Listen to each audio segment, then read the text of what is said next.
pusaka kebanggaan, golok kebanggaan yang memang jadi lambang dari kabupaten. Justru ini yang bikin saya nggak bisa move on. Dari tadi saya kepikiran nih golok kenapa nempel di saya terus Gitu ya? kan.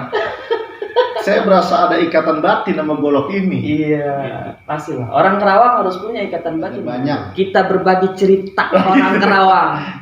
Kalau obrolan kita disingkatnya Bacok. bacok. Masa udah jatuh cinta sama golok ini sebenarnya. Golok lubuk ini dari serat-seratnya beda cara nempak.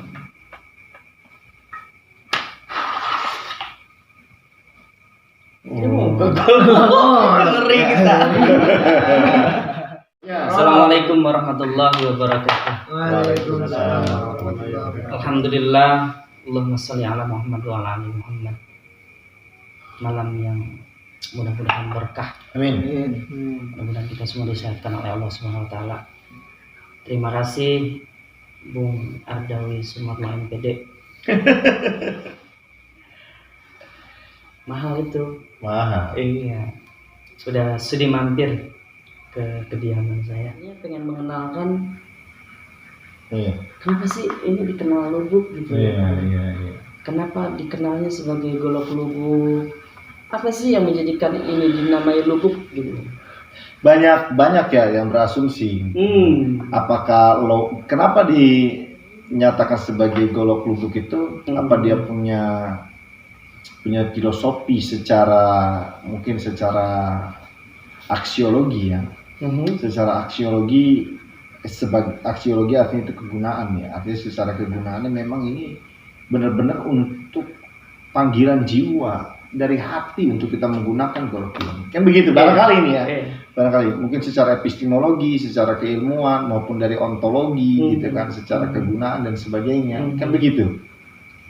Nah, saya juga ingin dengar juga dari Abang bagaimana ini untuk golok lubuk ini kita kaji secara epistemologi, aksiologi maupun ontologi biar teman-teman yang menonton pada kesempatan hari tidak keliru untuk menafsirkan kata lubuk itu sendiri. Ya, setiap orang kan punya pendapat dan referensinya masing-masing. Nah, kali ini kita gali dari Bang Beben.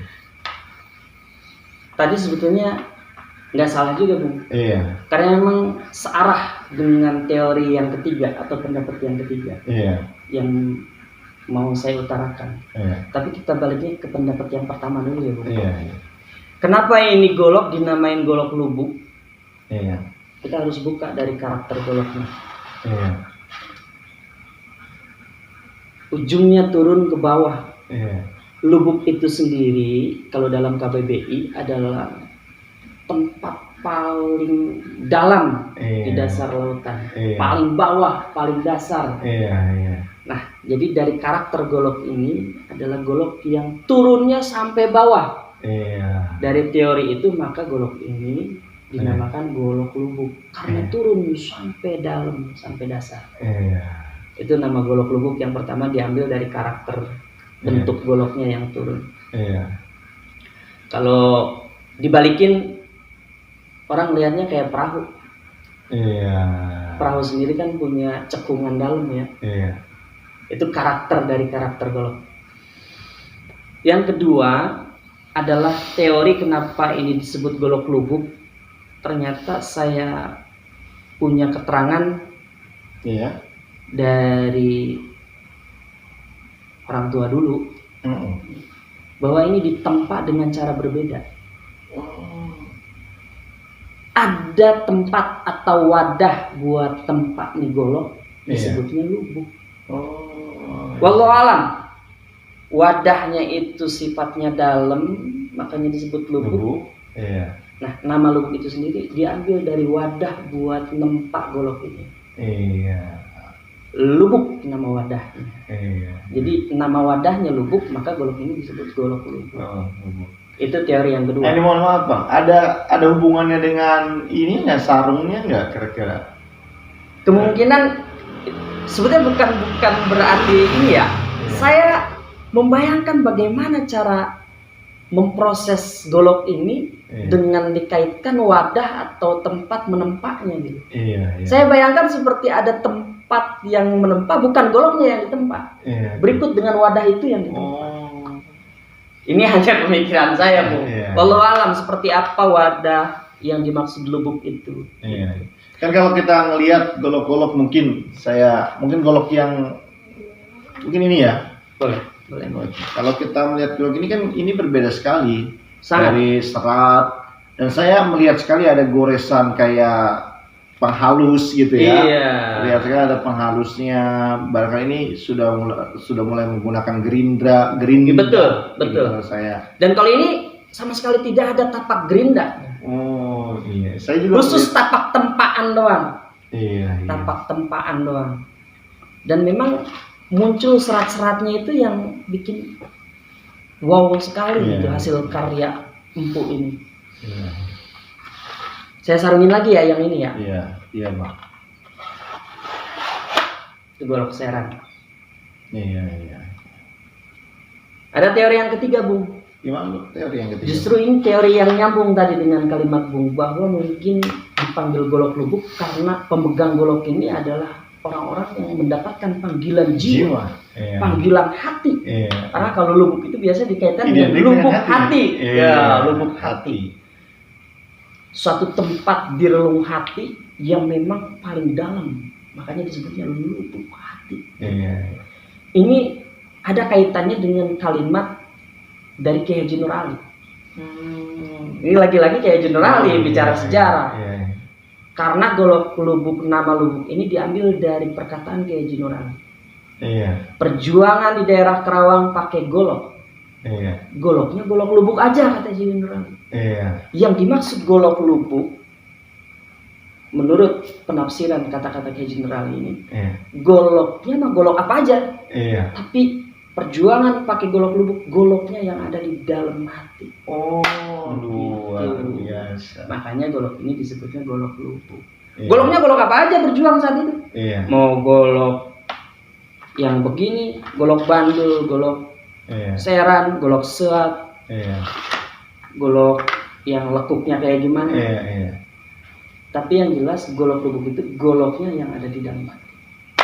Dan ini selaras juga dengan sebuah kisah pemimpin dari Laskar Divisi 8 Engkong Dulo ketika zaman perjuangan dikejar-kejar Belanda, Bu. Ditembakin, blendung kata orang tua. Banyak saksi sejarah ditembakin. Masih hidup, Bung. Menurut mereka kebal perul. Pas ditembakin dia malah mencak-mencak. Enak. Tembakin mencak-mencak kayak joget kayak diiringin lagi musik. Ini apakah emang kebal peluru ataukah pelurunya nggak kena? Wallahu a'lam. Tapi yang jelas masih hidup. Masih terus bisa berjalan dan selamat. Kisah yang mau saya ambil dari kisah ditembakinnya pemimpin Laskar Divisi 8 ini, Engkong Dulo ini, masih hidup ini, adalah pertanyaan dari muridnya. Kong, kata muridnya, ini bercerita langsung muridnya kepada saya ketika kejadian itu terjadi. Selanjutnya ketika Engkong Dulo katanya pulang, langsung ditanya, itu waktu ditembakin Belanda kenapa mencak-mencak? Ini jawaban yang jadi berhubungan dengan golok lubuk. Bahasa engkong-engkong ya zaman dulu. Gua mencak-mencak tong supaya hati gua tegel. Supaya hati gua tegel. Nah itu. Jadi goloknya emang ada di hati. Golok lubuk yang kuat, yang tajam ini adanya di hati. Tegel artinya sehingga dia nggak takut ngadepin peluru sekalipun. Luar biasa ya. Dan gerak mencaknya itu menjadi penghubung antara hati dengan tubuhnya. Antara jasad dengan raganya. Berarti, jasad dengan raga, jasad dengan ruhnya. Berarti kalau saya tarik menjadi sebuah konsep keilmuan, mungkin ini salah satu aspek juga ya dalam pencaksilat perihal mengenai aspek mental spiritual menurut saya. Nyambung.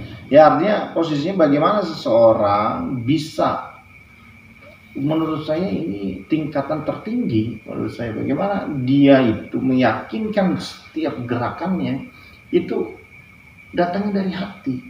bagaimana itu terasa wirama, wiraga, wirasa. Betul. Itu Sehingga peluru bukan jadi sebuah ancaman. Bukan main. Ini menurut saya luar biasa ini, menurut saya. Dan kalau kisah yang andai kata saya ada pada waktu itu, saya berguru gitu. Ya pasti. Saya berguru. Saya juga mau berguru. Saya berguru. Banyak muridnya, Bu. Banyak Iya, muridnya. iya. Cuma di Batu Jaya ini tidak lestari. Oh. Budaya ini tidak lestari. Pencak silat ini hampir nyaris hilang. Iya, iya. Oh, mudah-mudahan kita ini jangan menjadi tamu di negeri kita sendiri. Saya berharap pencak silat itu bukan menjadi tamu. Justru kita kalau muda ini, pencak silat ini harus terus dilestarikan. Betul. Tentunya pencak silat bukan kita gunakan untuk kita sewenang-wenang, bukan. Kita harus lestarikan, ini warisan yang diturunkan oleh engkong-engkong kita. Betul. Leluhur kita, pendahulu-pendahulu kita. Ini harus dilestarikan karena dia udah kasih warisan yang begitu indah untuk kita. Tidak ternilai ini. Tidak ternilai. Tadi ya, bukan sekedar nilai budaya, tapi ada satu nilai tentang keruhanian. Mental spiritual. Luar biasa. Ya. Makanya kalimatnya pun dari Kiai Nurali pakai goloknya. Golok lubuk aja. Golok yang ada di dalam hati. Luar biasa. Karena nanti ada hubungannya ketika hubungan antara hati dengan tubuh kita itu sendiri. Hati dengan pikiran. Luar biasa ya. Arti silat itu sendiri kan hubungan, Bu. Kan? Iya. Itu kalau dari penamaan, teori-teori penamaan, Bu. Sebenarnya pembicaraan kita mungkin tidak akan habis. Betul. Kalau berbicara tentang golok lubuk tidak akan habis karena Betul. setiap apa yang diciptakan orang mempunyai sudut pandang yang kita tidak bisa tafsirkan dari satu sudut pandang. Tentunya kalau kita lihat sejarah Sajarotun itu artinya kan apa pohon. Pohon itu kan ada tangkainya, ada buahnya, artinya terus akan terus berkembang. Artinya kita tidak akan habis berbicara tentang golok lubuk. Tetapi mungkin pada pertemuan kali ini kita cukupkan dulu berbicara tentang golok lubuk. Nanti kita akan ketemu lagi di pertemuan yang akan datang atau kita diskusi-diskusi tentang berbagi cerita orang Karawang di episode berikutnya. Yang begitu ya. Kita tutup nih. Kita tutup aja. Semoga berkah, semoga mendatangkan manfaat. Billahi hidayah taufik. Wassalamualaikum warahmatullahi wabarakatuh. Waalaikumsalam warahmatullahi wabarakatuh.